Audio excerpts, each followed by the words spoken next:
Bonjour et bienvenue dans cette nouvelle vidéo de grammaire. Aujourd'hui, nous allons aborder la notion de quantité, comment exprimer une certaine quantité de quelque chose ou un certain nombre de quelque chose. Autrement dit, nous allons parler de some, de any et de no. Dans quel cas emploie-t-on some?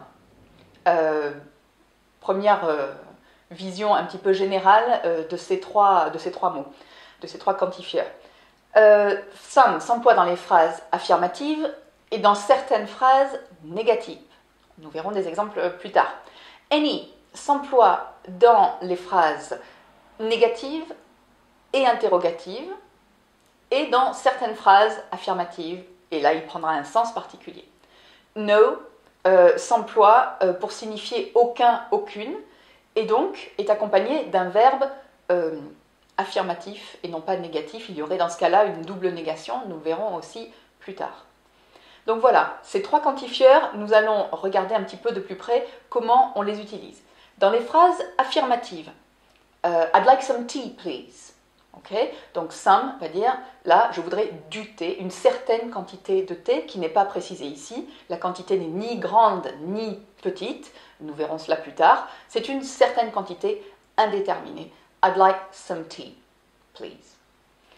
Je vous ai dit tout à l'heure que any pouvait, dans certains cas, être employé dans des phrases affirmatives. Une phrase du type I'll take any job. Any, dans la phrase affirmative, veut dire, dans ce cas-là, n'importe quel. N'importe lequel, n'importe quel. Passons maintenant aux phrases négatives. I haven't seen any good films lately.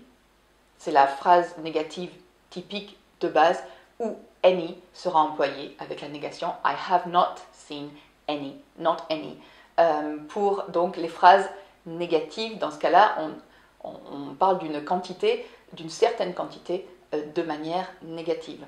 Une autre manière aussi de faire une négation, c'est d'employer no, qui, je le répète, donc signifie aucun, aucune. I've seen no good films lately. Attention ici à la double négation qui est grammaticalement incorrecte. Double négation du type I can't get no satisfaction. Dans ce cas-là, il y a une double négation qui revient en fait à faire une affirmation. Moins plus moins égale plus, comme vous le savez. Donc là, ça reviendrait à dire le contraire de ce qu'on veut dire. La double négation est beaucoup utilisée en anglais américain, notamment dans un anglais très familier. Vous en avez certainement entendu dans les séries, dans les chansons. C'est encore une fois un registre, un niveau de langue trop familier qui veut dire finalement le contraire de ce qu'on dit, mais la personne, quand elle emploie la double négation, ne veut pas dire le contraire. Donc c'est quelque chose, c'est une forme qui est grammaticalement incorrecte et qui est donc à proscrire dans vos expressions, que ce soit à l'oral ou à l'écrit, en classe, dans un contexte donc scolaire. Donc attention à la double négation. Dans les phrases interrogatives, ça se complique un petit peu. Le quantifieur de base dans une phrase interrogative est, on l'a vu tout à l'heure, any. Par exemple, did you find any detergent? Est-ce que tu as trouvé du détergent, de la lessive, etc. Donc dans les phrases interrogatives, typiquement, on va employer any. On n'utilise pas, cela dit, some, dans certains cas, si l'on fait une proposition à quelqu'un et si l'on pense que en fait, la réponse sera positive, parce on suppose que la personne va répondre par l'affirmative. Donc si on fait une proposition à quelqu'un, on aura plutôt tendance à employer some. Par exemple, did you get some mail today? Ça, c'est une réponse pour laquelle on suppose que la personne va dire oui. Ou une proposition, would you like some tea? Et là, on fait donc une proposition et on pense aussi que la personne va répondre par l'affirmative. On va bien distinguer ici la façon de présenter la chose quand on pose une question. Do you have any tea? D'accord, le classique avec any dans une phrase interrogative va vouloir dire est-ce que tu as du thé par rapport à du café, par rapport au jus d'orange, par rapport à autre chose. On se pose la question sur est-ce que tu as vraiment cette chose-là? On ne sait pas si on va répondre oui ou non, et c'est cette chose par rapport à une autre. Si je dis would you like some tea, ne vous donne pas l'alternative entre thé, café, jus d'orange, etc. Je vous propose du thé, ce thé peut-être que j'ai à la main, hein, et je vous le propose. Donc il n'y a pas d'autre alternative que le thé. D'accord ? Donc attention, si vous employez l'un ou l'autre dans les phrases interrogatives, ça va changer le sens de la phrase. Donc je répète, quand on emploie some dans une phrase interrogative, on l'emploie pour soit faire une proposition, would you like some tea, soit pour une question dont on suppose que la réponse va être oui, did you get an email today?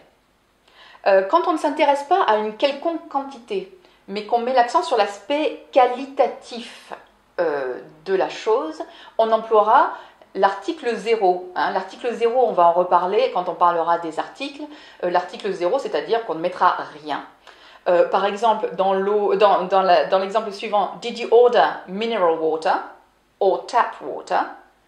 Je ne vais rien mettre, je ne vais pas dire did you order some mineral water or some tap water, parce que je ne m'intéresse pas ici à la quantité, mais à la qualité de l'eau minérale plutôt que de l'eau du robinet. Hein. Donc il y a un aspect ici qualitatif que je vais mettre en avant en disant je n'emploie pas de quantifieur, j'emploie donc 0, parce que je ne m'intéresse pas à la quantité, je m'intéresse à la qualité, cette eau plutôt qu'une autre. Petite note ici, les composés de some et de any, et de no d'ailleurs, hein, something, anything, nothing par exemple, someone, anyone, no one est un autre exemple, somewhere, anywhere, nowhere, etc. etc. Ces composés fonctionnent exactement de la même manière que some, any et no. Donc, ça veut dire que someone va être utilisé dans les phrases typiquement affirmatives et dans quelques cas dans les phrases interrogatives. Anyone va être utilisé typiquement dans les phrases négatives et interrogatives et que quand il sera utilisé dans les phrases affirmatives, il voudra dire n'importe qui. Et no one va être donc une négation, hein, personne. Pour traduire maintenant, ne plus, hein, on emploie not anymore, on emploie un composé de any, c'est pour ça que je l'inclus ici dans cette vidéo de grammaire.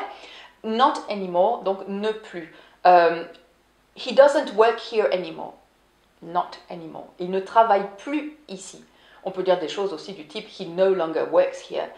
Mais ici, je voulais insister qu'il y avait un composé de any que l'on pouvait utiliser, sur le fait qu'il y avait un composé de any que l'on pouvait utiliser, hein, not anymore.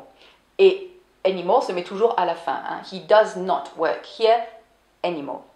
On peut dire aussi he does not work here any longer. Voilà ce que vous devez savoir sur some, any et no. Ils ne sont pas interchangeables, comme vous l'avez remarqué. Ce n'est pas parce que l'on peut utiliser some dans certaines questions qu'il va être forcément interchangeable avec any dans les phrases interrogatives. De même, ce n'est pas parce qu'on peut employer any dans certaines phrases affirmatives qu'il va être complètement interchangeable avec some. Donc il faut bien comprendre les différences et c'est ce que nous allons mettre en pratique en classe. Une fois que vous aurez vu cette vidéo, vous pourrez faire les exercices et vous entraîner et comprendre cela d'un peu plus près. See you in class. Bye.